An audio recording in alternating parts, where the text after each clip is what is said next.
हाँ बच्चों, पिछले सेशन में हमने देखा कि जो बेसिक सिंप्लीफिकेशन होते हैं रेशियो एंड प्रोपोर्शन के, उस पर हमने कुछ क्वेश्चंस देखे और भी कुछ क्वेश्चंस देखते हैं। उसके बाद आगे धीरे धीरे कॉन्सेप्ट, हल्का सा कॉन्सेप्ट लेंगे, उसके बाद आगे उस पर बेस्ड क्वेश्चन देखते जाएंगे, साथ में प्रैक्टिस करेंगे। स्टेप बाय स्टेप आप आगे आगे पढ़ते जाएंगे और धीरे धीरे रेशियो एंड प्रोपोर्शन आपका खत्म होगा। उसके बाद आप किसी भी बुक से किसी भी एग्जाम का क्वेश्चंस आप सोल्व करके देखिएगा कि सोल्व हो पा रहा है कि नहीं, और कमेंट कीजिएगा। ठीक, तो आते हैं क्वेश्चन नंबर 17 में।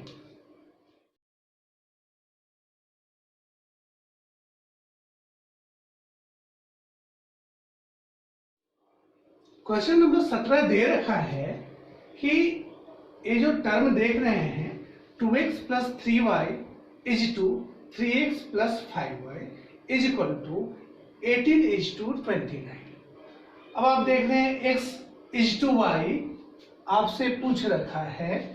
अब हमने बताया आपको कि जब संख्याएं रेशियो में हो तो उसे आप डिवाइड में लिख सकते हैं।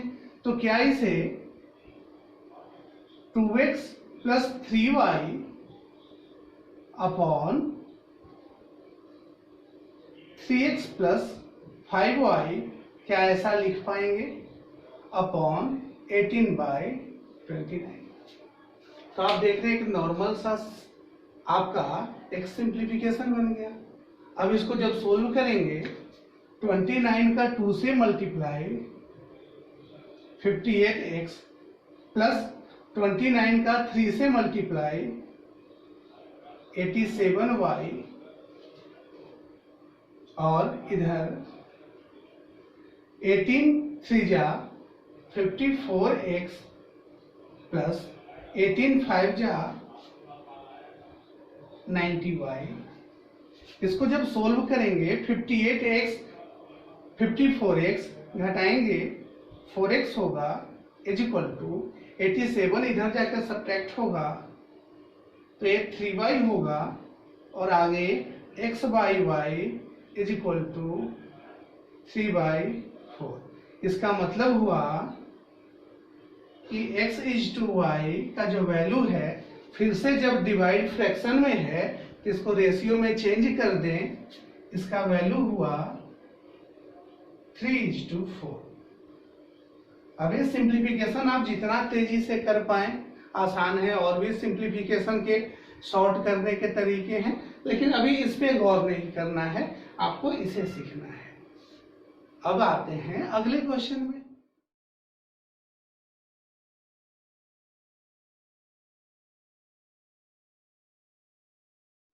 बच्चों, क्वेश्चन नंबर 18 जो है, आप देख रहे हैं कि 5x square minus 13xy plus 6y square is equal to 0। अब x इज टू y पूछा है। ये देखने में क्वाड्रेटिक इक्वेशन लग रहा है, लेकिन आप आसानी से इसको जब सोल्व करेंगे तो गौर कीजिए, एक क्वाड्रेटिक की तरह इसको सोल्व कीजिए, और इसके शॉर्ट अप्रोच भी हैं करने के, लेकिन हम बेसिक मेथड से आएंगे। हम करते क्या हैं, इन दोनों का मल्टीप्लाई करते हैं और बीच वाले को ऐसे दो भाग में तोड़ते हैं जिनका वैल्यू चेंज तो ना हो, लेकिन दोनों भाग को, दोनों पार्ट को अगर मल्टीप्लाई करें तो बराबर में हो जाए। ऐसे इन दोनों का multiply 5 6 30 x square y square. अब इसको ऐसे दो भाग में आप तोड़ेंगे, ये आपको मन में सोचना है। यदि इसको माइनस का 10xy और एक और माइनस का 3xy लें तो इन दोनों को जब जोड़ेंगे xy सेम वेरिएबल है, तो माइनस 10xy और माइनस 3xy माइनस 13xy होगा। मतलब इसके वैल्यू में कोई चेंजेज नहीं हुआ। अब इन दोनों का मल्टीप्लाई जब करेंगे तो माइनस माइनस प्लस 10 3 जा 30 और xy का xy से गुना होगा तो x स्क्वायर y स्क्वायर। आप समझ रहे हैं? ऐसा करने का वजह होता है कि अगर दो पार्ट में आप तोड़ दें तो दो पार्ट में तोड़ने के बाद इन दोनों में कॉमन टर्म दिख जाएंगे और इन दोनों में भी कॉमन टर्म दिख जाएंगे। इस तरह आप आसानी से कर सकते हैं। अब देखते हैं, अगर मेरी ये बात समझ गए हैं, और विशेष इसको अलजेब्रा में मैं पढ़ाऊंगा जब क्वाड्रेटिक इक्वेशन पढ़ाऊंगा। आप देखें, हमने इसको एज इट इज लिख दिया 5x², इसे माइनस का 10xy और माइनस का 3xy, और इसको एज इट इज लिख दिया प्लस का 6y² इज इक्वल टू 0। जब आगे बढ़ेंगे तो इनको अगर एक साथ लेके चले तो इन दोनों में कॉमन होगा 5 और x दोनों में है तो x, यहां बच गया x माइनस का 2 टाइम्स बचा, x ले चुके थे y बचा। सिमिलरली इन दोनों में अगर माइनस कॉमन ले लें, साथ में 3 और दोनों में y है तो y, यहां बचेगा x और प्लस माइनस माइनस हो जाएगा, ये 3 2 जा 2 और y बचेगा इज इक्वल टू 0। इन दोनों टर्म पे गौर करें। इन दोनों टर्मों में हमने देखा x माइनस 2y कॉमन है, तो यदि x माइनस 2y को हम कॉमन को ले लें तो यहां बचेगा 5x और इसमें बचेगा माइनस का 3y। अब यहां देखें कि दो टर्मों का मल्टीप्लाई का रिजल्ट यदि 0 हो तो ऐसा संभव कब है? दो संख्याओं का मल्टीप्लाई कीजिए और 0 आ जाता है। तो दो अंकों का मल्टीप्लाई और 0 तभी आता है जब दोनों में से कोई एक संख्या 0 के बराबर हो। तो ऐसे सिचुएशन में हम दोनों में से किसी एक को 0 के बराबर करेंगे, किसी एक को नहीं, दोनों को बारी बारी से। x minus 2y is equal to 0। इसी तरह 5x minus 3y is equal to 0। यहाँ पे x बराबर 2y और x by y is equal to 2/1। इसी तरह 5x बराबर 3y और x बाई वाई बराबर 3/5। हमने दो रिजल्ट पाया, x बाई वाई बराबर 2/1, x बाई वाई बराबर 3/5। मतलब इसके दो रिजल्ट होंगे 2:1 और 3:5। तो आपका जो ऑप्शन है, आप देखिए आपका आंसर मिल जाएगा। समझ रहे हैं? इसके लिए क्वाड्रेटिक आपको जानने होंगे। अगर नहीं जानते हैं तो मैं जब पढ़ाऊंगा अलजेब्रा तो इसको बेहतर ढंग से क्लियर करूंगा। चलिए अब चलते हैं अगले क्वेश्चन।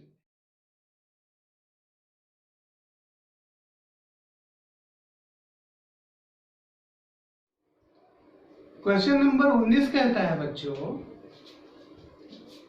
कि 4 to the power 3.5 is to 2 to the power 5 और इसको सोल्व कीजिए। तो बड़ा आसान है।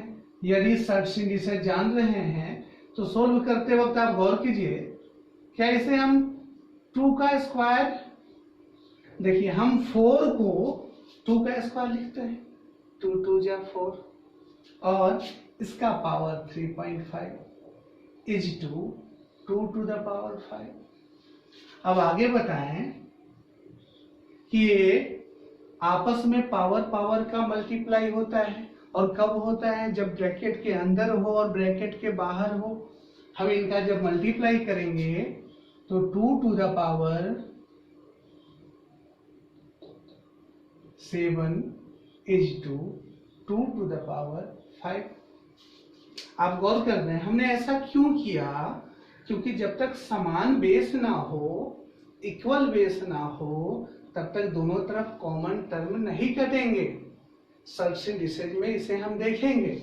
अब गौर करते हैं, समान बेस है तो बेटा इसका मतलब हुआ कि दो जो है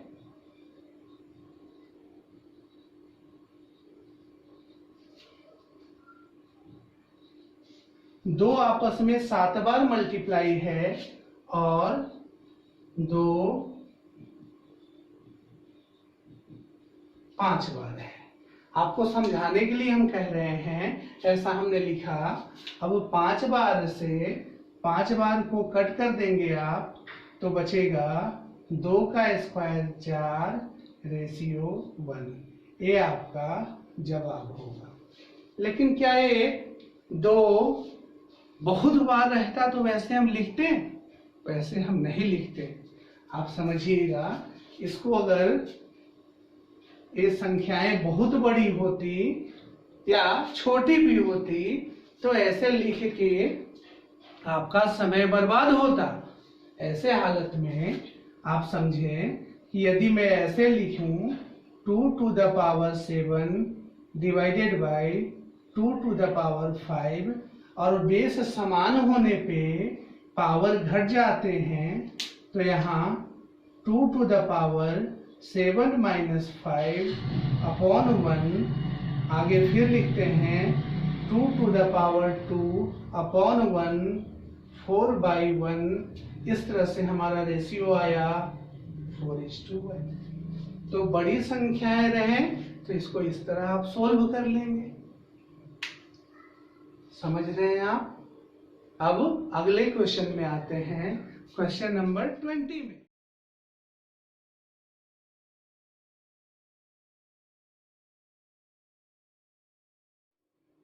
क्वेश्चन नंबर 20 जो देख रहे हैं बच्चों, अब यहाँ डायरेक्ट नहीं है, प्लस माइनस लगा हुआ है, प्लस लगा हुआ है।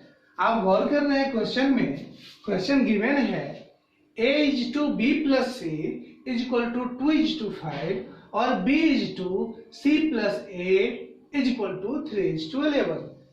देखिए, साधारण बच्चों को जो जिनका कॉन्सेप्ट क्लियर नहीं होता है उनको इस तरह की बातें समझने में दिक्कत होती है। और लैंग्वेज में इस तरह के सवाल खूब आते हैं। लैंग्वेज में आते हैं कि राम और सोहन की आय मोहन की आय का 2/5 है। मतलब राम और सोहन की आय एक साथ दे दिया और अलग में मोहन की आय दे दिया।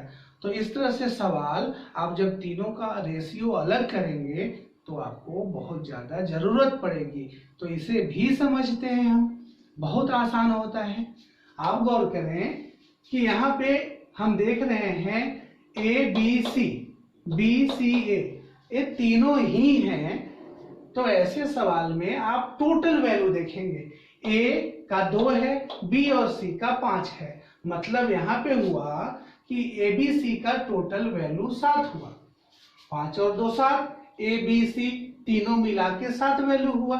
इसी तरह BCA, यहाँ भी ABC तीनों को जोड़ लें तो 11 से 3 14। लेकिन आप गौर करेंगे कि जब दोनों रेशियो में तीनों अवेलेबल है, ऐसे हालत में इनका अनुपातिक योग जो है, रेशनल सम जो है, अलग अलग कैसे हो सकता है? इनको इक्वल होना होगा और इक्वल करके ही इसको सेपरेट कर सकते हैं।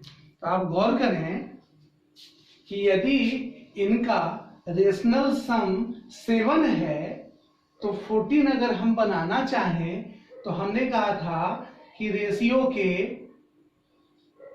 पार्ट में आप मल्टीप्लाई या डिवाइड करके नया रेशियो पा सकते हैं।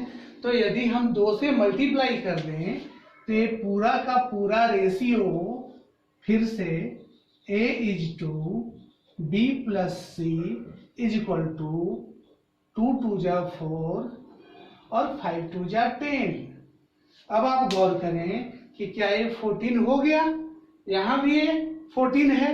इस तरह हम सेपरेट कर लिया हमने कि B का वैल्यू 3 है, B के जगह पे 3 लिखा, A का वैल्यू 4 है, जो कि सेपरेट सेपरेट दिख रहा है आपको। इसी तरह अब c के वैल्यू में आएंगे तो यहाँ भी 14 सम है, यहाँ भी 14 है, तो 4 3 7 अगर हो गया तो 14 में से 7 जाएगा तो क्या बचेगा?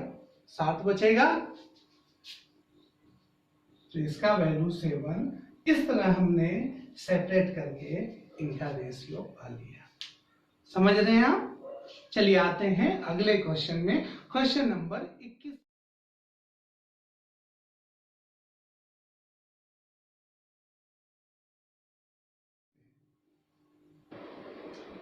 क्वेश्चन नंबर 21 एक अच्छा सवाल है, इस पे गौर करते हैं।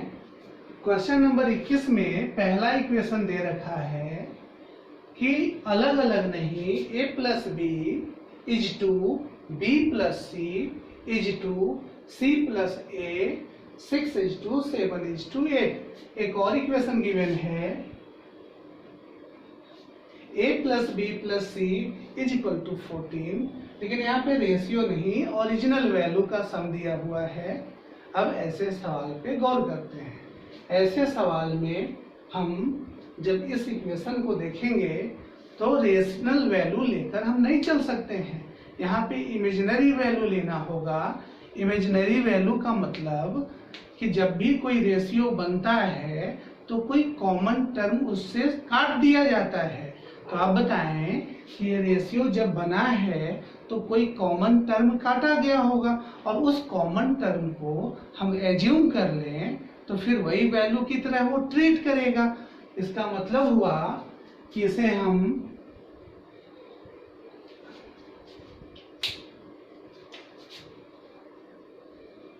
a plus b is equal to 6x माने b plus c is equal to 7x माने और c plus a is equal to 8x माने। तो आप गौर कीजिएगा, जब भी a b और c आपस में इस तरह का पेयर बनता है तो एक अच्छा रिजल्ट पाने के लिए हम इन्हें आपस में जोड़ देते हैं। तो आप बताएं, जब इन्हें आपस में जोड़ेंगे तो एक रिजल्ट आता है जो आगे आपको याद हो जाएगा। अभी गौर करते हैं, आप इनको आपस में जोड़ेंगे तो a plus b plus c plus c plus a is equal to, इनको जोड़ेंगे 6x plus 7x plus 8x।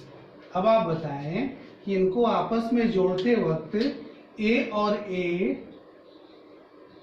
2a होगा, प्लस b और b 2b होगा, और c और c 2c होगा।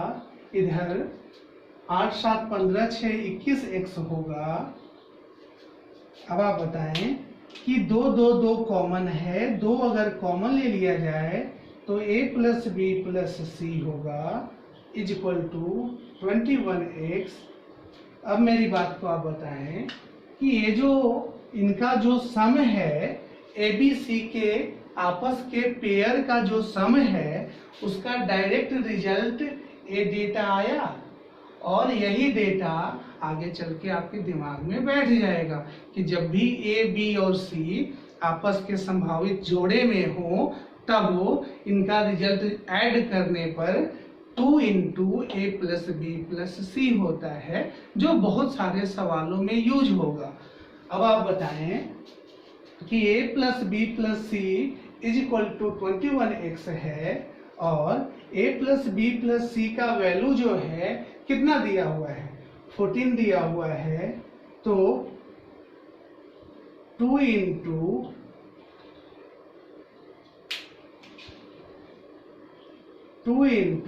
ए प्लस बी प्लस सी के जगह पे 14 लिख दिया जाए इज इक्वल टू 21x, और यहाँ 7 दूना 14 7 तिया 21, और यहाँ इधर लाएंगे तो 4/3 जो है वो x का वैल्यू आएगा।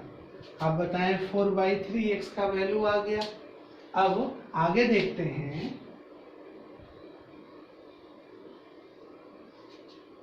कि हमें c का वैल्यू चाहिए, किसी एक का वैल्यू ला लें। a plus b is equal to मालूम है हमें 6x। आप बताएं a plus b is equal to 6 into x का वैल्यू कितना आया, 4/3 आया, 4/3। अब यहाँ काटेंगे, 3 2 जा 6, 4 2 जा 8। आपने पाया a plus b is equal to 8। अब बताएं a b और c का सम 14 है और a प्लस बी 8 आया है, तो क्या c इज इक्वल टू इन a b c में से a और b का सम यहाँ 8 रख के घटा दें तो 14 में से 8 जाएगा तो 6 बचेगा और ये आपका आंसर हो गया। समझ रहे हैं मेरी बात को आप फिर देख लें इसको, इन सबको a plus b, b plus c, c plus a plus b 6 था और यहाँ 8 7 15 6 21 हो रहा है, लेकिन रियल वैल्यू मात्र 14 ही है, इसलिए इसे समझना जरूरी है आपको। आपने इन सब का इसका इमेजिनरी वैल्यू लेके सबको ऐड किया, ऐड करने के बाद यहाँ पे 2 into a plus b plus c is equal to 21x। आगे देखते हैं, इसको काटते हैं, 7 दूना 14, 7 तिया 21, 2 दूना 4/3, x का वैल्यू आ गया। यहाँ पे अगर पुट करें, इसको फिर से देखें,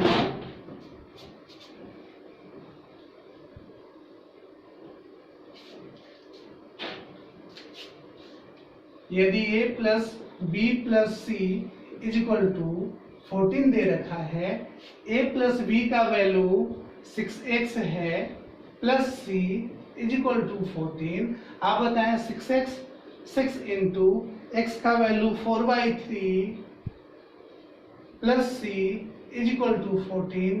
3 से काट दीजिए 2 बार में, 8 प्लस सी बराबर 14 और सी बराबर 14 में से 8 जाएगा, 6 बचेगा। ये आपका आंसर हो गया। आप ऐसे भी इसको समझ सकते हैं। क्लियर है? अब चलते हैं अगले।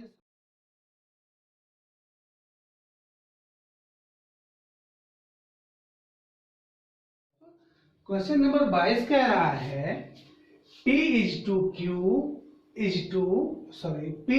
Q बराबर R इज टू S बराबर T इज टू U बराबर में 2 इज टू 3। आप इसका कोई इमेजिनरी वैल्यू भी लेके चल सकते हैं या ओरिजिनल वैल्यू लेके चल सकते हैं। यदि हम इमेजिनरी ही लेके चलें और इसको 2x और 3x मान लें, यहां गौर करते हैं, हमने इमेजिनरी वैल्यू ले लिया, मतलब P, R और T का value 2x, Q, S, U का वैल्यू 3x, लेकिन पूछा है, पूछते वक्त M, N, O एक नया वेरिएबल 3 तरह का डाला है, तो थोड़ा डर लगता है कि नए वेरिएबल का यूज कैसे करें हम। आपको जितना दिया है उससे आप आगे बढ़ें, यही बच्चों का कॉन्फिडेंस कम हो जाता है नई चीजें देख के। हम हर बार अपने ऑफलाइन क्लास में इसका डिस्कशन करते हैं कि बच्चे जब भी सवाल मिले तो आपको पूरे सवाल पे गौर नहीं करना है, आपको ये देखना है कि उस सवाल में किस पार्ट से आप आगे बढ़ सकते हैं। आप जितना जानते हैं उसको लेकर आगे बढ़िए, क्वेश्चन सोल्व हो जाएंगे।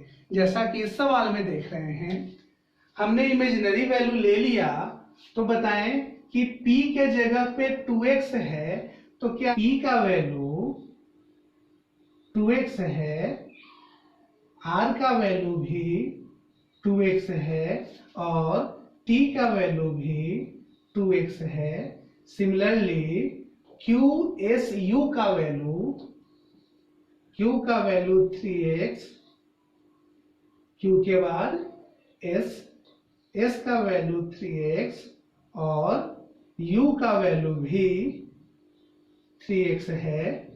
तो इसमें अगर इनका वैल्यू हम पुट करें तो आप बताएंगे मेरी बात को, P, R और T, ये 2x है, ये भी 2x है, ये भी 2x है।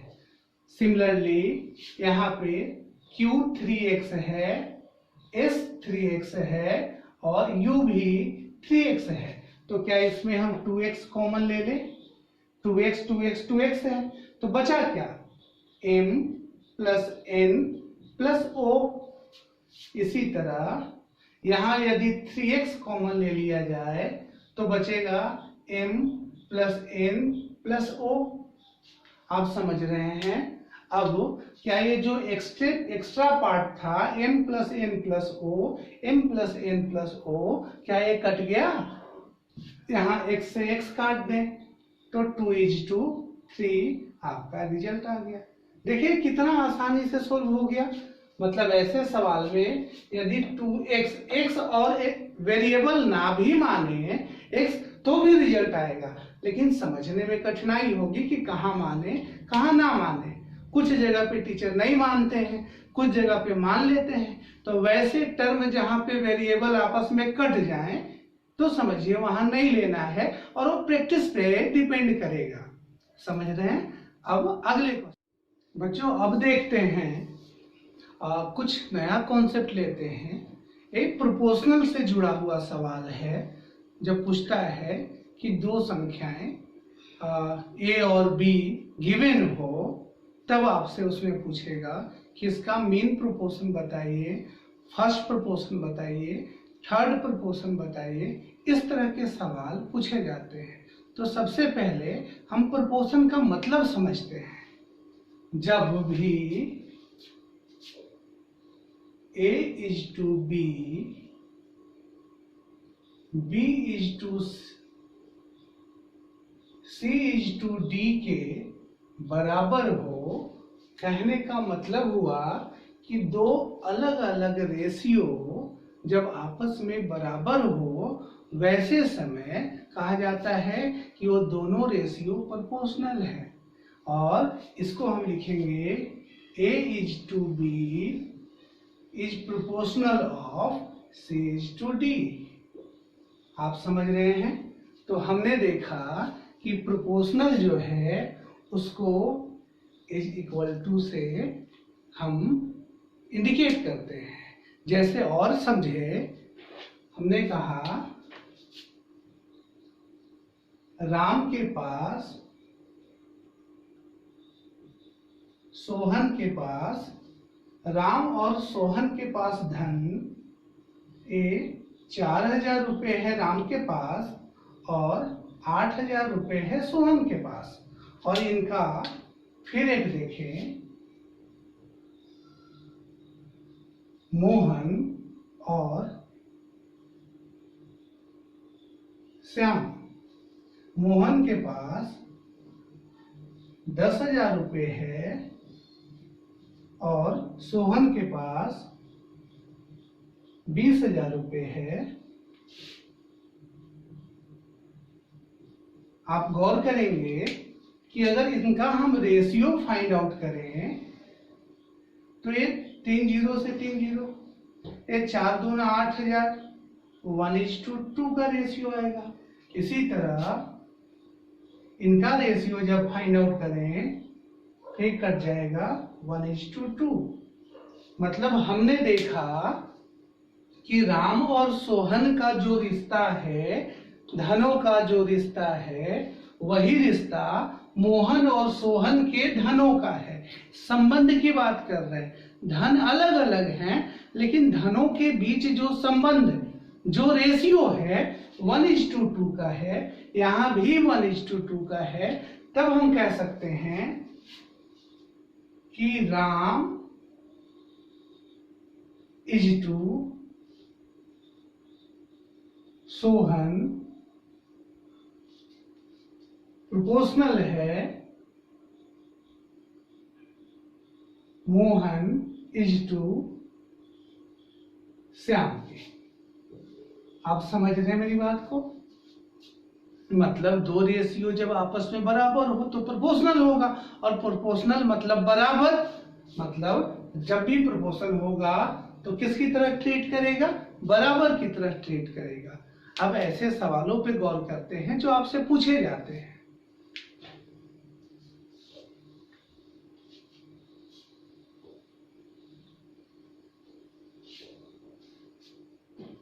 गिवन है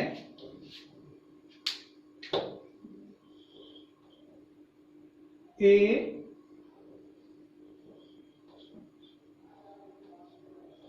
और बी का, यहां पे दिया हुआ है a and b are two integers, दो संख्याएं हैं, मतलब ये डेसिमल फ्रैक्शन कुछ भी हो सकता है वेरिएबल। तो दो संख्याएं दी हुई हैं। अब आपसे सवाल जो पूछेगा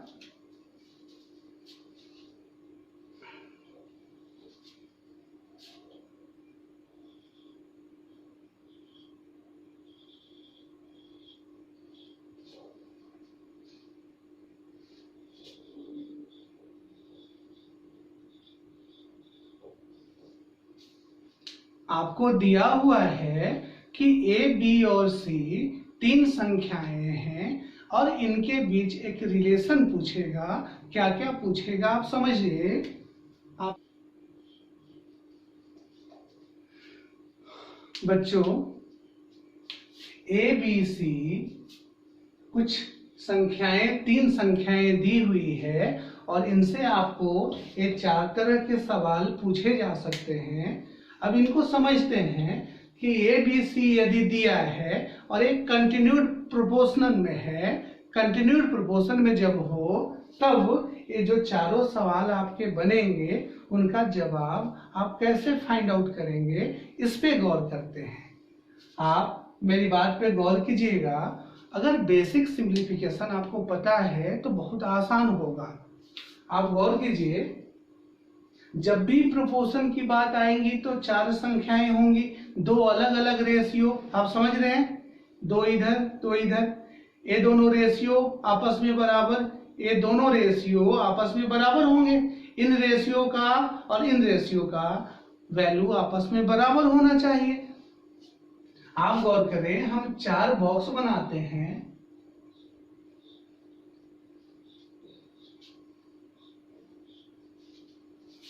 अब बताइए कि ये दोनों रेशियो और ये दोनों रेशियो, ए रेशियो और ए रेशियो बराबर तभी होगा जब प्रोपोर्शनल होगा, और प्रोपोर्शनल के लिए हम प्रोपोर्शनल का साइन लगाते हैं, प्रोपोर्शन का साइन लगाते हैं। प्रोपोर्शन हमने लगा दिया। अब ए बी सी यदि कंटिन्यूड प्रोपोर्शन है, या इसको ऐसे समझे कि ए बी सी गिवन है और कंटिन्यूड प्रोपोर्शन है और आपसे फर्स्ट प्रोपोर्शन पूछा है, तो आप सबसे पहले सबको नाम जानिए। ए आपका फर्स्ट प्रोपोर्शन है, ए सेकेंड है, ए थर्ड है और ए वाला फोर्थ है। सबका नाम जान गए। कंटिन्यूड प्रोपोर्शन में पहला फर्स्ट, दूसरा सेकंड, तीसरा थर्ड और चौथा फोर्थ प्रोपोर्शन होता है। आप समझ रहे हैं मेरी बात को। अब हमने जब जान लिया सबका नाम, और इसको समझना आसान है, पहला दूसरा तीसरा चौथा, आप क्रम से पढ़ेंगे तो प्रोपोर्शन का नाम आपको पता चल जाएगा। अब गौर करते हैं, और एक कंटिन्यू है और पहला पूछा है, तो पहला पूछा है, पहले की जगह हम वाट लगा दें कि हमें पता नहीं, और कंटिन्यू है तो सबको फिल कर दे। दूसरे के जगह पे ए, यहां से प्रोपोर्शन, इसके जगह बी, इसके जगह सी, क्योंकि ये कंटिन्यू है, पहला पूछा है मतलब तीसरा चौथा और ये दूसरा तीसरा चौथा के जगह पे फिल हो जाएगा। अब what upon A is equal to B by C, हमने रेशियो का मतलब बोला था डिवाइड फ्रैक्शन, और प्रोपोर्शन का मतलब बराबर बताया था, यहाँ भी डिवाइड किया। अब इसको अगर हम यहाँ कर दें तो ये AC अपॉन तो ये AB अपॉन सी, मतलब हमने फर्स्ट प्रोपोर्शन देखा AB अपॉन सी, तो फर्स्ट प्रोपोर्शन हमने निकाल लिया। समझ रहे हैं। सिमिलरली सेकेंड प्रोपोर्शन निकालते हैं, मतलब फर्स्ट प्रोपोर्शन पे आया AB अपॉन सी। इसको रटना नहीं है, आप समझिए, क्रम से आप लिख देंगे। बहुत सारे बच्चे डायरेक्ट इसको देखकर रट जाते हैं, तो बच्चों इसे रटना नहीं है आपको।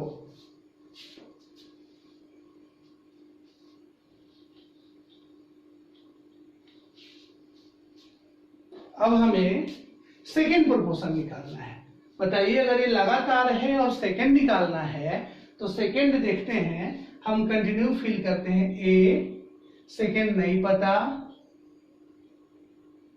Proportion B, ratio C, fill किया। A upon what is equal to B upon C, cross multiply करेंगे, what into B is equal to A C, what is equal to A C upon B. हमें second proportion मिल गया A C upon B, जो कि आपका जवाब हुआ। समझ रहे मेरी बात को?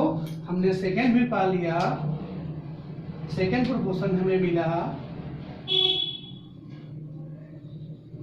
ए सी अपॉन बी। सिमिलरली थर्ड में भी आते हैं।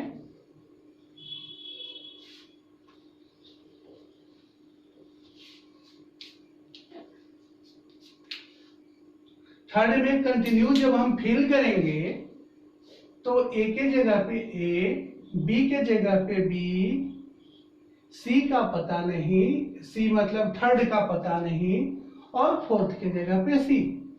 इसको फिल करें, A by B is equal to what upon C, cross multiply करें, A C upon B is equal to what, और what is equal to A C upon B.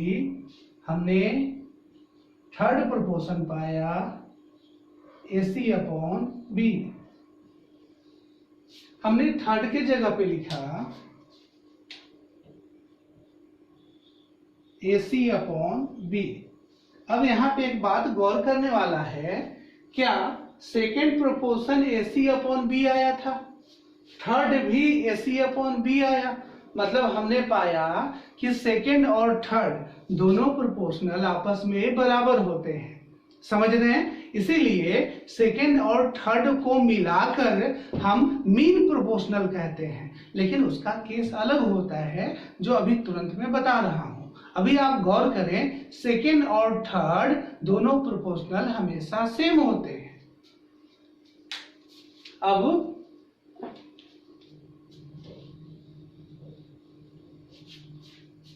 Fourth proportional की ओर आते हैं, तो आप यहां ए फिल करेंगे, B proportion, C fourth का पता नहीं, इसको फोर्थ लिख दीजिए, A upon B is equal to C upon fourth. What की जगह हमने फोर्थ डायरेक्ट लिख दिया, इसको इधर लेके आएंगे, fourth proportion is equal to B C upon A. हमने फोर्थ भी पा लिया, फोर्थ का वैल्यू आया बी सी अपॉन ए।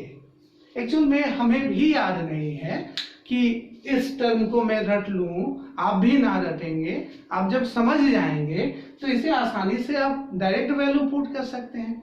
तो इस तरह के सवाल जब भी आए तो क्या आप सोल्व कर लेंगे, फर्स्ट प्रोपोर्शन सेकंड प्रोपोर्शन, ठीक है। अब इसमें हम क्वेश्चंस में भी आएंगे। आगे चलते हैं, एक तरह का सिमिलर एक और कॉन्सेप्ट।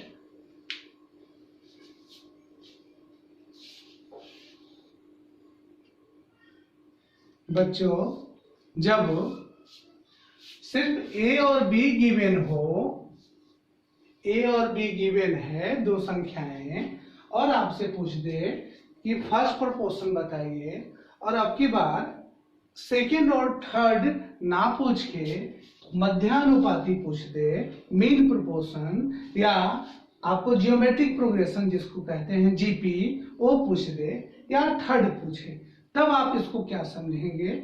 आप देखिए, यहाँ पे फिर गौर करेंगे। अब की बार तो आपके पास बॉक्सेज 4 हैं, लेकिन संख्याएं सिर्फ 2 दी हुई है। तो पिछले कॉन्सेप्ट में हमने बताया कि जब ये दोनों संख्याओं की वैल्यू सेम हो, मतलब इन दोनों को मिलाकर हम इसे मीन प्रोपोर्शन कहते हैं। इन दोनों को मिलाकर क्या कहेंगे? मीन प्रोपोर्शनल कहेंगे। मतलब इन दोनों में जब भी रखेंगे तो सेम संख्याएं रखेंगे। समझ रहे हैं? क्योंकि हमारे पास दो ही संख्याएं हैं और 4 बॉक्सेज हैं, तो ऐसे हालात में मीन प्रोपोर्शन के लिए बीच वाले दोनों को हम सेम रखेंगे।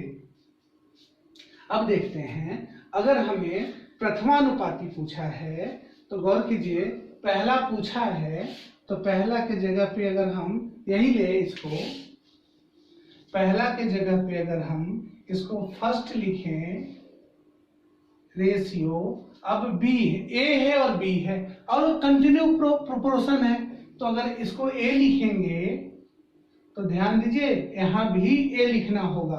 और एक कंडीशन कब होगा? जब सिर्फ आपको दो ही संख्याएं गिवन हो, ए है तो ए भी ए और यहाँ पे कंटिन्यू है तो ये बी हो जाएगा। मतलब लिखेंगे first upon A is equal to a upon B. आगे जब बढ़ेंगे हम इसमें तो फर्स्ट यही रहने दीजिए और आप बताएं इसका इससे गुणा होगा तो ए स्क्वायर अपॉन में बी। तो क्या फर्स्ट प्रोपोर्शन हमने पा लिया? इस तरह हमने देखा कि फर्स्ट प्रोपोर्शन होगा ए स्क्वायर अपॉन बी। आप इसी बॉक्स से इंडिकेट कीजिएगा तो बहुत आसानी से इसको समझ लेंगे आप। अब चलते हैं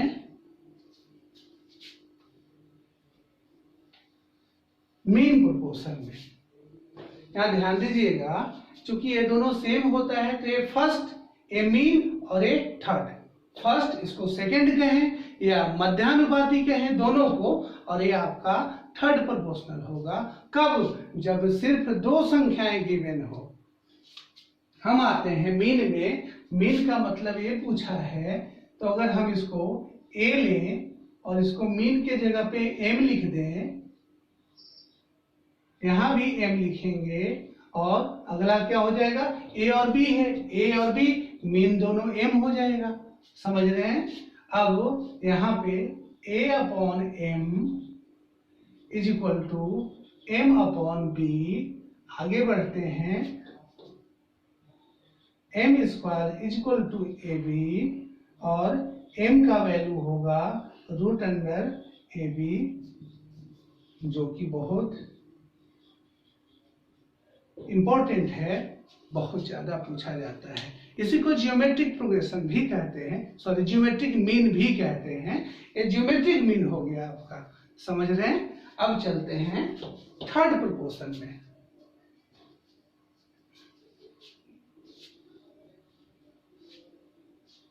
यहां पे हमने देखा कि मीन प्रोपोर्शन रूट अंडर ए बी हो गया। अब आते हैं मध्यानुपाती होने के बाद अब तृतीय प्रोपोर्शन में, मतलब थर्ड प्रोपोर्शन में। अब थर्ड आप गौर कीजिएगा, जब दो संख्याएं गिवन हो तो थर्ड ए होगा, क्योंकि ये दोनों सेम होगा। समझ रहे मेरी बात को? अब पुट करते हैं वैल्यू। कंटिन्यू में ए होगा, ए बी होगा, ए भी बी होगा और ये वाला थर्ड होगा। ठीक है? यहाँ पे A upon B is equal to B upon third. यहाँ पे third is equal to B square upon A आपका रिजल्ट होगा। यहां हमने देखा third B square upon A. इस तरह हमने जितने भी प्रोपोर्शनल थे उसका जवाब पा लिया। समझ रहे हैं मेरी बात को? चलिए आगे चलते हैं। अब इसमें कुछ सवाल देखते हैं हम कि सवाल होते क्या है।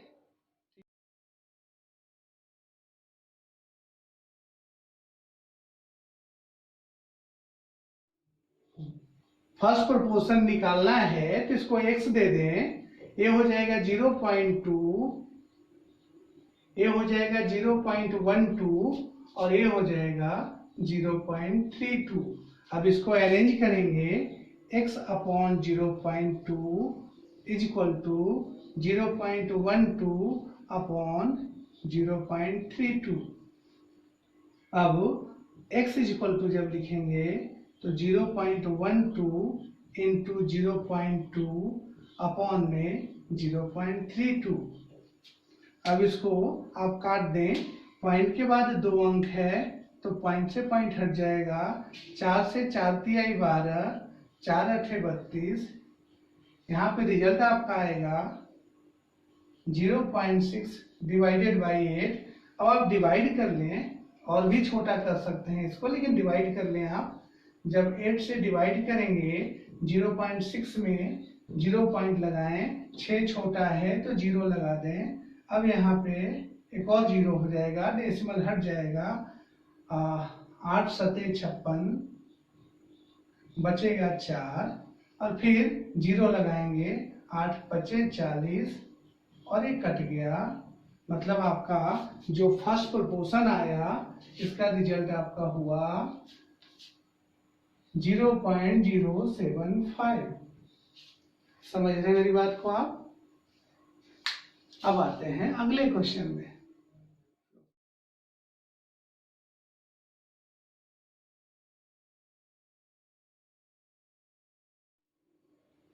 अगला जो 24 नंबर सवाल है बच्चों, उसमें आप देख रहे हैं दिया है थर्ड प्रोपोर्शनल ऑफ 16 एंड 24। आप गौर करें कि यदि फिर से हम बॉक्स बनाएं और सिर्फ 2 संख्याएं दे रखी हैं, इसका मतलब ये दोनों जो होगा वो सेम होगा। आपको हमने बताया था। अब वैल्यू पुट करें। पहला एक कंटिन्यूड प्रोपोर्शन में है, पहला 16, दूसरा 24, ये भी 24 होगा, और थर्ड यहाँ ये बन जाएगा जिसको हम थर्ड लिखते हैं। अब इसको जब सोल्व करेंगे आप लिखेंगे 16 upon 24 is equal to 24 upon third. अब इसको काटेंगे जब 8 दूना 16, 8 तिया 24, 2 से कटेगा 12 बार में क्रॉस मल्टीप्लाई करेंगे, आपका थर्ड प्रोपोर्शन आएगा 12 तिया 36। समझ रहे हैं आप? अगले सवाल में आते हैं बच्चों। इस पे कुछ क्वेश्चंस करते हैं, और जो अभी हाल में भी पूछे गए हैं उन पे भी हम आएंगे इसमें।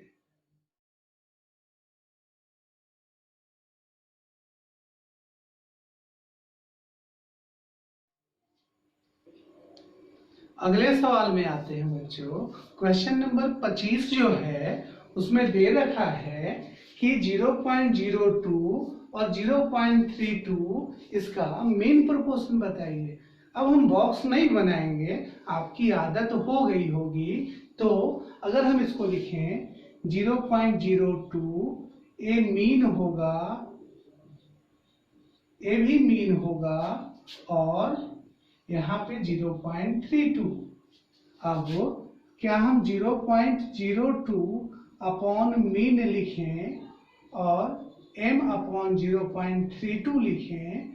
अब दोनों का गुणा कर दें, m स्क्वायर बराबर इनका गुणा होगा तो 32 दूना 64, पॉइंट के बाद 2 अंक, 2 अंक तो 2 0, 2 2 4 अंक पहले डेसिमल रहेगा। अब मीन प्रोपोर्शन होगा रूट अंडर 0.0064। आप बताएं कि नीचे में यदि 4 के बदले में 4 जीरो का मतलब हुआ कि 10,000 जाएगा, तो अपॉन में आपका बचेगा 100, और 64 के जगह पे 8 बाहर होगा।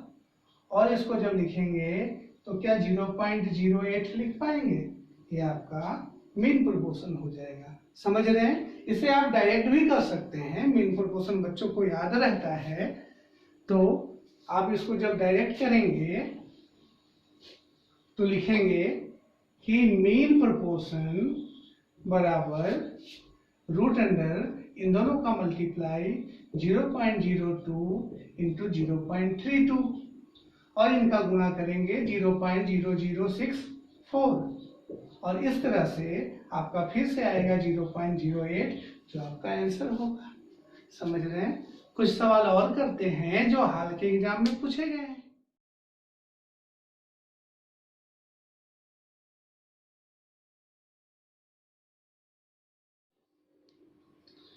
यदि क्वेश्चन नंबर 26 आप देखते हैं, इसमें दिया है कि 3 टर्म में जो मीन प्रोपोर्शन आपको फाइंड आउट करना है, उसमें 2 टर्म्स गिवन हैं।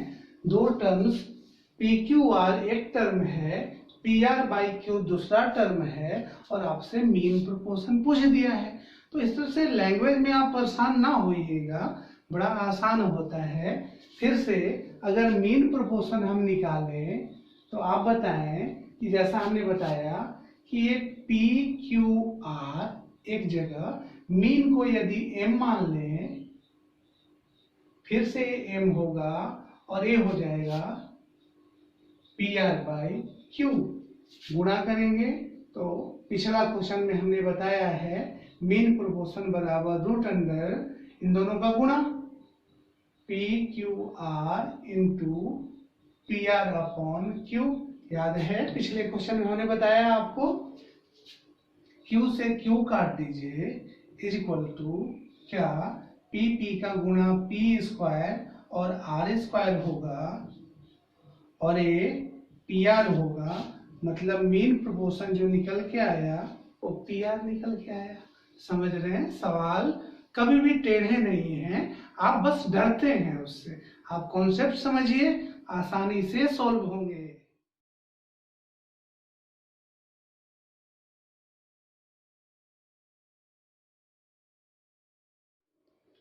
बच्चों क्वेश्चन नंबर जो 27 है उसको जब आप देखेंगे तो ये कह रहा है, क्वेश्चन कहता है कि 2 संख्याएं पता करें जिनका मध्य अनुपात 16 और तृतीय अनुपात 1024 है। तो बेटे इसको प्रोसेस से चलने के बजाय आप बाई ऑप्शन चलेंगे तो ज्यादा आसान होगा। आपको मीन प्रोपोर्शन दे रखा है, वो मीन प्रोपोर्शन दे रखा है आपका 16, और आपका थर्ड प्रोपोर्शन दे रखा है, वो दे रखा है 24। अब इसमें आपको फॉर्मूले याद करने नहीं है। अब बाई ऑप्शन अगर देखेंगे तो पहला ऑप्शन अगर देखें तो पहला ऑप्शन दिया है 4 और 32, 4 और 32। तो इसको चेक करते हैं। मीन प्रोपोर्शन हमने बताया था कि मीन प्रोपोर्शन जो होगा वो होगा रूट अंडर इन दोनों का मल्टीपल। तो क्या इनका गुणा करेंगे, 4 दूना 8, 4 तिया 12, तो क्या ये 16 आ पा रहा है? नहीं आ पा रहा है। तो क्वेश्चन नंबर 1 गलत हो गया। अब सॉरी, ऑप्शन नंबर 1 गलत हो गया। ऑप्शन नंबर 2 की तरफ आते हैं तो ऑप्शन नंबर 2 दे रखा है 12 एंड 24। मीन निकालते वक्त इनको अगर रूट में डालें, 12 गुणे 24, 24 दूना 48, यहाँ 8 आते ही यूनिट प्लेस पे 8 नहीं आता है जब भी परफेक्ट स्क्वायर होता है। तो आप देखते ही बता देंगे सर ये तो हो नहीं सकता है। तो क्वेश्चन ऑप्शन नंबर 2 भी गलत हुआ। ऑप्शन नंबर 3 पे आते हैं। पर थर्ड जो दे रखा है वो दे रखा है 4 एंड 64। हम जब इसका मीन निकालेंगे तो ये हो जाएगा रूट अंडर 4 इंटू 64, जिसका वैल्यू 226 होगा, 256 होगा, और ये 16। मतलब पहला तो सही है। अब इसमें निकालते हैं थर्ड प्रोपोर्शन। तो थर्ड निकालते वक्त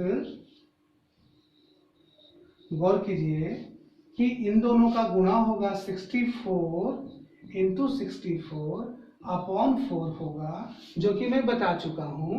अब इसको काटेंगे 4 से 16 बार में, 16 चौका 64 और 16 96 और 6 102। तो हमने देखा ये भी सही है। तो मेरा ऑप्शन कौन सा? ऑप्शन नंबर 3 आपका आंसर होगा। आप समझ रहे हैं, ऐसे सवाल बाई ऑप्शन ज्यादा तेज होते हैं, कैलकुलेटिव होता है लेकिन तेज होंगे आप। अगले क्वेश्चन आने से पहले बच्चों कुछ चीजें और जानते हैं, कुछ बातें और सीखते हैं। जैसे हाल के एग्जाम में कुछ सवाल और पहले भी पूछे गए थे जो बिल्कुल बेसिक टर्म हैं, लेकिन बच्चे उसमें कंफ्यूज कर जाते हैं। जैसे ये सवाल आपसे कहते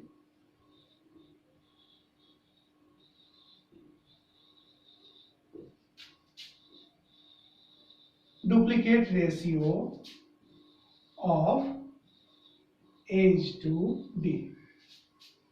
तो जैसे ही आपसे कहेगा कि डुप्लीकेट रेशियो, तो डुप्लीकेट का मतलब आपको समझने में कठिनाई होगी कि डुप्लीकेट रेशियो होता क्या है। हिंदी मतलब समझें।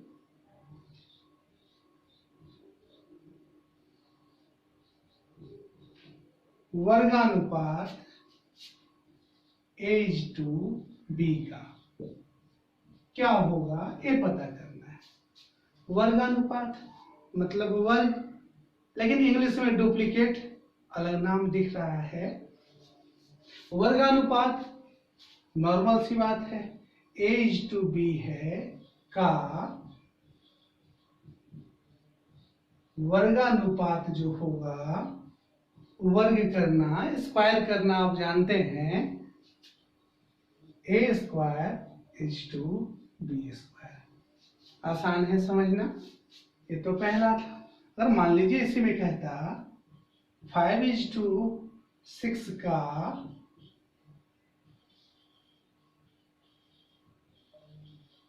डुप्लीकेट रेशियो, तो बताइए 5:6 का डुप्लीकेट रेशियो ऑफ 5:6, तो आप कहेंगे कि ये तो बड़ा आसान है। 5 का स्क्वायर 25, 6 का स्क्वायर 36 और इट इज डुप्लीकेट रेशियो। समझ रहे हैं आप। और आगे देखते हैं, कभी कभी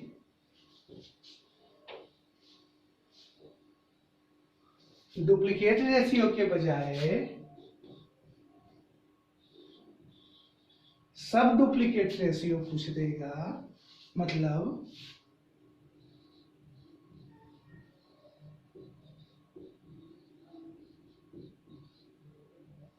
वर्गमूलानुपात। तो क्या आप वर्गमूल नहीं जानते हैं? अगर नहीं जानते हैं कोई बात नहीं, आप स्क्वायर रूट वर्गमूल आप समझें तो बड़ा आसान होगा। आप कहेंगे इसका यदि वर्गमूल निकालना है तो root under a is to root under b, और ए जो होगा इसका डुप्लीकेट रेशियो है। समझ रहे हैं। अगर आपसे पूछे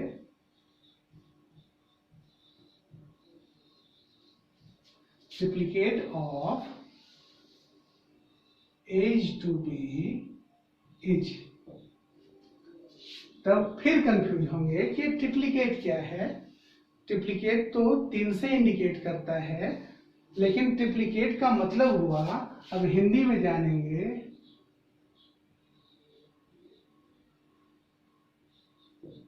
घनानुपात एज टू बी का घनानुपात निकालें।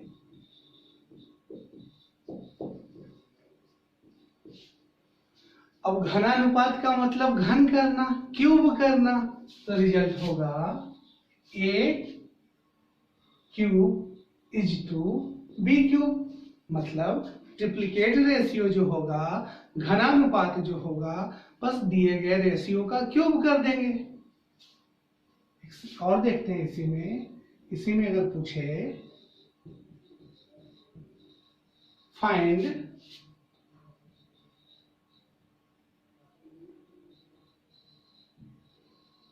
ट्रिप्लीकेट रेशियो ऑफ 5:7, तो आप कहेंगे इज इक्वल टू, आपका आंसर होगा ट्रिप्लीकेट मतलब 5 का क्यूब इज टू 7 का क्यूब बराबर ये हो जाएगा 5 का क्यूब 125 और 7 का क्यूब 343। ये आपका ट्रिप्लिकेट रेशियो हो गया। समझ रहे हैं आप? इसी में एक और सवाल होगा,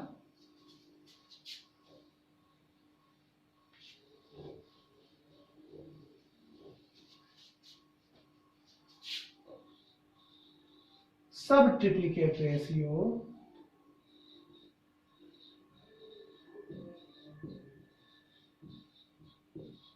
घन मूलानुपात, जो कि किसका, ए और बी का, a:b का घनमूल। घनमूल का मतलब हुआ कि इसको कहते हैं घनमूल, तो एक क्यूब रूट अंडर बी और क्यूब रूट अंडर ए और क्यूब रूट बी। समझ रहे हैं आप? जैसे पूछे फाइंड द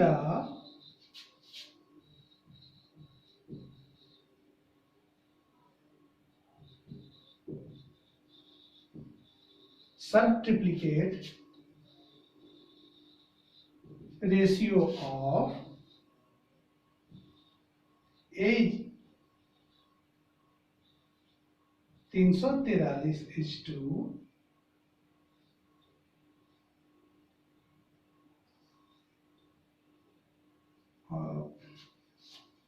ले लेते हैं 729, तब आप कहेंगे कि रिजल्ट होगा cube root 343 ratio cube root 729।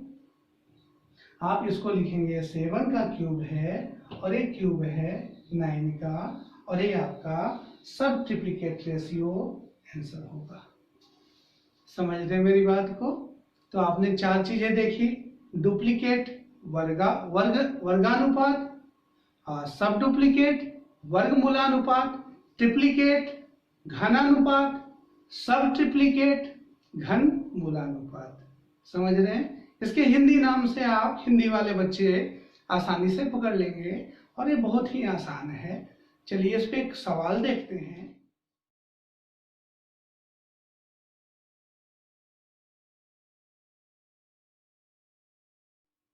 Question number 28 पे आते हैं बच्चों। क्वेश्चन नंबर 28 देखिए कितना आसान है। क्वेश्चन कह रहा है कि 9:10 का वर्गानुपात डुप्लीकेट रेशियो। तो सॉल्यूशन होगा, वर्गानुपात जैसे ही पूछा तो आप कहेंगे अच्छा 9:10 का वर्गानुपात मतलब इसका डुप्लीकेट रेशियो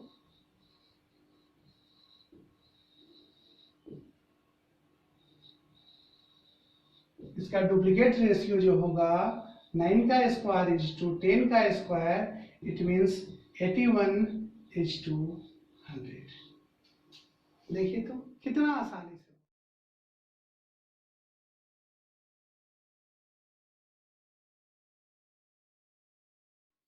क्वेश्चन नंबर 29 जो है बच्चों, वो कह रहा है सब डुप्लीकेट रेशियो ऑफ 16:25।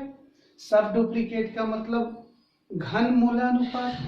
तो घन मूलानुपात जो होगा इसका सब डुप्लीकेट रेशियो का मतलब वर्गमूलानुपात, और वर्गमूलानुपात जो होगा वो होगा √16 इज टू √25, और इसका वैल्यू होगा 4:5, और ये होगा आपका सब डुप्लीकेट रेशियो।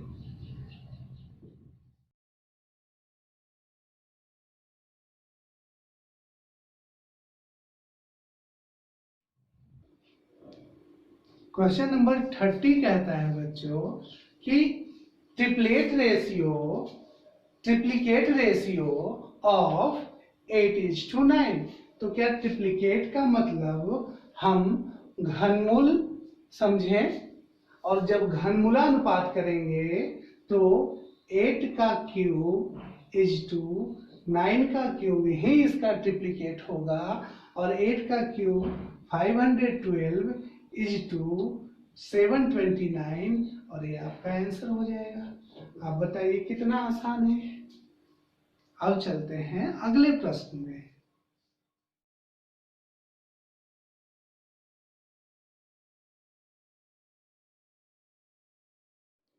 बच्चों अगला सवाल सबट्रिप्लिकेट रेशियो है।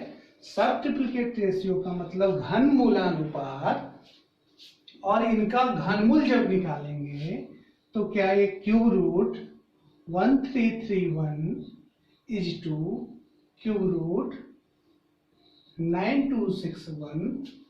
हम बच्चों आपसे पहले कहते हैं कि आप जो क्यूब है वो मिनिमम 30 तक लर्न करके रखें, आपको हर जगह काम आएगा।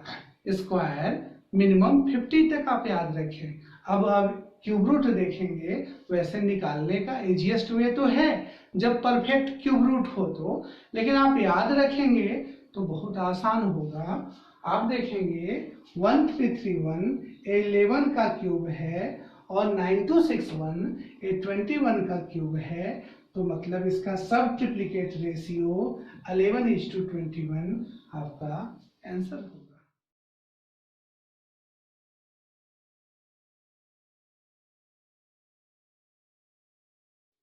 क्वेश्चन नंबर 32 देखते हैं बच्चों। क्वेश्चन नंबर 32 कहता है कि a प्लस बी और b प्लस सी का डुप्लीकेट रेशियो a:b है। ये गिवन है, हालांकि डुप्लीकेट तो हम जानते हैं कैसे निकालते हैं, ये वर्गानुपात होता है। फिर कह दिया तो a और b का मध्यानुपात क्या होगा, मीन प्रोपोर्शन क्या होगा। अब आप देखें कि इन दोनों का अगर वर्गानुपात करें तो ये हो जाएगा a प्लस सी का होल स्क्वायर अपॉन में b प्लस सी का होल स्क्वायर, जो कि बराबर है a अपॉन p के। इसका डुप्लीकेट रेशियो निकालते वक्त डुप्लीकेट स्क्वायर होता है, हमने कर दिया, और डुप्लीकेट दे रखा है, तो दोनों जब डुप्लीकेट ही है तो दोनों बराबर होंगे ना। अब यहाँ पे इसको अगर हम तोड़ दें, a square plus c square plus 2ac में इसको x प्लस वाई के होल स्क्वायर का फॉर्मूला जानते हैं, उस पर हमने तोड़ दिया। इसी तरह इसको तोड़ दें, b square plus c square plus 2bc में is equal to a by. यहां जब क्रॉस मल्टीप्लाई करेंगे बच्चों तो गौर करेंगे, इसका मल्टीप्लाई करते हैं तो ab square plus ac square plus 2abc is equal to, इधर मल्टीप्लाई करेंगे a square b plus bc square plus 2abc। अब यहां भी प्लस का 2abc है, यहां भी प्लस का 2abc है, ये दोनों कट कर दें, आगे आया ab स्क्वायर, इसको भी इधर लाते हैं, minus a square b is equal to bc square minus ac square. अब आप गौर करेंगे बच्चों, इसको ऊपर लिखते हैं, दोनों टर्म में से ab कॉमन ले लें तो ये ab हो जाएगा, और ab ले चुके तो b बचा माइनस का, यहाँ ab ले चुके तो a बचा। इसी तरह इन दोनों में यदि c स्क्वायर कॉमन ले लिया जाए तो क्या यहाँ पे b बचेगा और माइनस यहाँ पे a बचेगा, और b माइनस a कैंसिल हो जाएगा।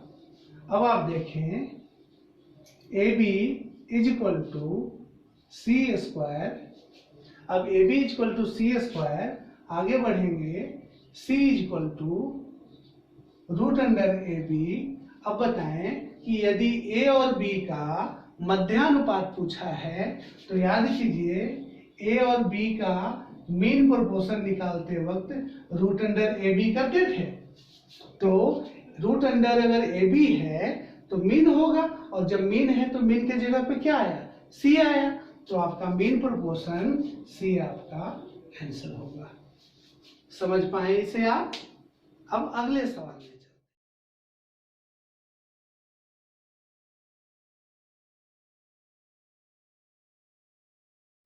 चलिए बच्चों, क्वेश्चन नंबर 33 देखते हैं। इसमें संख्याएं दे रखी हैं 11, 26, 37 और 78।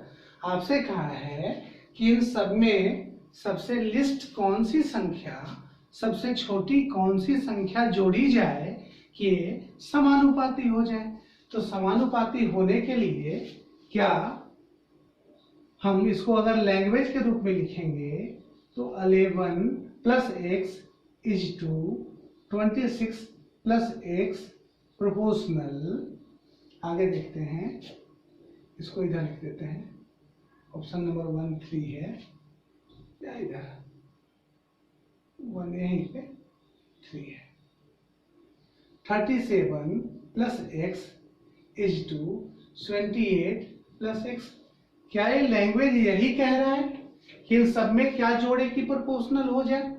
तो अगर ऐसा कहता है तो हम लिखेंगे 11 plus x upon 26 plus x is equal to 37 plus x upon 28 plus x. लेकिन ये मेथड हमेशा कैलकुलेटिव होगा, लंबा होगा।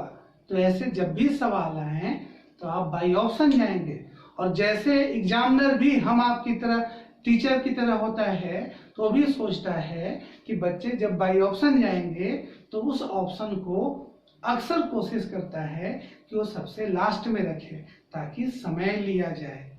तो बच्चे जो तेज होंगे उस लास्ट से ही करेंगे। तो लास्ट ऑप्शन नंबर 4 से लीजिए आप। तो ऑप्शन नंबर 4 अगर लेते हैं कि सब में 4 जोड़े तो समानुपाती हो, तो आप बताएं 11 और 4 15 रेशियो 26 4 30। इन दोनों का जो रेशियो होगा वही रेशियो इनमें भी जोड़ने पे बनना चाहिए। तो 37 और 4 41 रेशियो 78 और 4 82। हमने काटा, यहाँ भी 1/2 हो गया। अब बताइए कि ये प्रोपोर्शनल हुआ कि नहीं हुआ? ये प्रोपोर्शनल हो गया। इसका मतलब इन सब में सबसे लिस्ट वैल्यू 4 यदि ऐड कर दिया जाए तो ये समानुपाती हो जाएंगे। ठीक है बच्चों, आज का क्लास यहीं तक। अगले में हम लैंग्वेज बेस्ड क्वेश्चन में आएंगे, उसका कॉन्सेप्ट देखेंगे और फिर उस पर बहुत सारे सवाल करेंगे। ठीक है, तो अगर आपको वीडियो पसंद आए तो आप लाइक करें, दोस्तों को शेयर करें और सब्सक्राइब करें। कमेंट में जरूर लिखें कि आपको कैसा लगा, समझ में आया। जो दिक्कत हो उसको आप कमेंट करें। ठीक है, धन्यवाद।